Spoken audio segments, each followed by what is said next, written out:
नमस्कार भावांनो, हिंदी केसरी मैदान या चॅनलवरती तुमचं सर्वांचं स्वागत आहे। चॅनलला नवीन असेल तर चॅनलला सबस्क्राईब करायला विसरू नका। भावांनो, आज माळशिरसचं हिंदी केसरी मैदान आणि या मैदानामध्ये आपला बकासूर पळण्यासाठी गेला होता। नक्की भावांनो, बकासूरच्या सीमेला झालं काय, पायरा कोण होता भावांनो, काय नक्की सीमेला घडलं ते सांगणार आहोत। व्हिडिओ शेवटपर्यंत बघा। भावांनो, गटाला गाडी कडेने पळाली। भावांनो, गाडी थोडी दाबत पळत होती, त्यामुळे सामन्यात उतरले आणि शेवटच्या क्षणाला गटाला निकाल घेतला होता।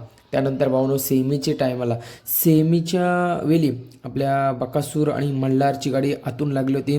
आता सध्या नशीब देखील चांगलं साथ देत आहे, परंतु आज एवढं मोठं मैदान आणि या मैदानामध्ये मामांनी नवीन चेहरा पायरा केला होता। नंदी तर चांगलाच होता, चांगला पालायचा। बरड मैदानामध्ये देखील त्याने एक नंबर केला होता, परंतु आज बकासूरची गाडी जेव्हा सुटली सेमीला तर तेव्हा चांगला निघाला होता बकासूर खालून, परंतु पुढच्या रानाला आपल्या बकासूरचा स्पीड कमी झाला आणि आपल्या बकासूर आणि मल्हारची आज हार झाली। बकासूर मल्हार सुट्टीला चांगले पळाले, खालून चांगले निघले होते, परंतु पुढच्या रानाला थोडे कमी झाले, त्यामुळे आपल्या बकासूरची आणि मल्हारची हार झाली। असो, आज नवीन चेहऱ्यामध्ये आपला बकासूर पळताना दिसला। बकासूर उद्या पळणार की नाही याची अपडेट लवकरच आपल्या चॅनलवरती येईल, तर नक्कीच अपडेट आपली आवडली असेल तर कमेंट करून नक्कीच सांगा। चॅनलला नवीन असेल तर सबस्क्राईब करा। बकासूरला पुढच्या मैदानासाठी शुभेच्छा।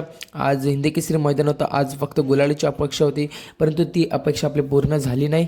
धन्यवाद भावांनो।